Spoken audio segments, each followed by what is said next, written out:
ya tan solo unos días de festejar nuestras fiestas patrias. Si usted aún no tiene planes para esta noche mexicana, cheque estas opciones en las explanadas delegacionales. En algunas le tienen estas opciones. Vamos a verlas.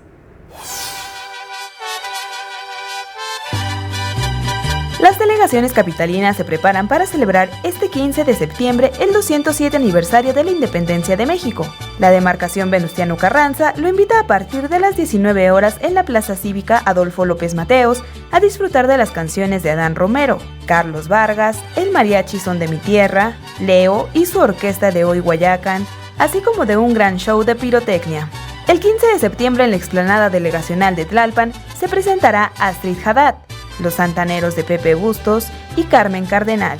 Y del 14 al 17 de septiembre se llevará a cabo la edición número 31 de la Feria del Elote en San Miguel Topilejo. Por su parte, la delegación Álvaro Obregón iniciará sus actividades a las 16 horas con el ballet folclórico Xochiquetzal. A las 17 amenizará la cantante vernácula Larisa. A las 17:30 el Mariachi Nueva Guardia Nacional de la Secretaría de Seguridad Pública de la Ciudad de México.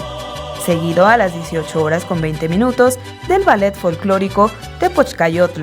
A las 19 horas con 10 minutos, estampas mexicanas de David Ábalos. Y a las 19:40 el son veracruzano Parientes de Playa Vicente.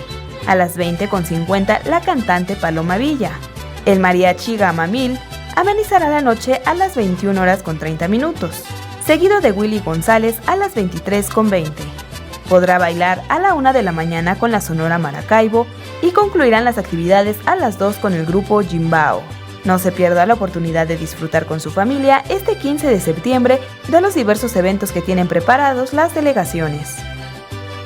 Iraíz Morquecho, 21 Noticias.